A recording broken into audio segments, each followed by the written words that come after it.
Hello everyone. ఈరోజు మీకు ఒక గేమ్ గురించి ఆడడానికి వచ్చాను. గేమ్స్ అంటే కాలేజ్ డేస్లో, స్కూల్ డేస్లో మీరు ఆడే ఉంటారు. స్పోర్ట్స్ మీట్ అని, జోనల్స్ అని ఎట్సెట్రా చాలా గేమ్స్ కండక్ట్ చేస్తారు. Cricket, volleyball, kabaddi. దాంట్లో ఒక గేమ్ ఎగ్జాంపుల్ కబడ్డీయే తీసుకున్నాం.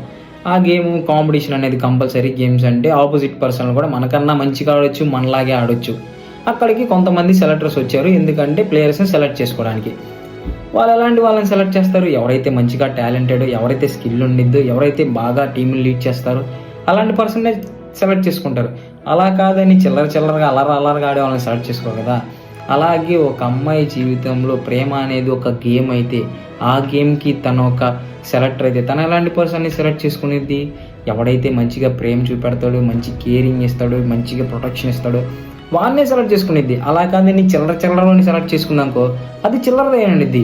చెర్సీ మూవీలో ఒక డైలాగ్ ఉండిద్ది, మామ, ఆట మధ్యలో వదిలేసి ఓడిపోయినాడు కానీ ప్రయత్నిస్తూ ఓడిపోయినాడు ఎవడూ లేడు. ఇప్పుడు నీ ప్రయత్నం ఎలా ఉండాలంటే తన గేమ్ నీ కోసమే కండక్ట్ చేసినట్టు ఉండాలి. ఇంకా ఎవరు కాంపిటీషన్ లేదన్నట్టు ఉండాలి.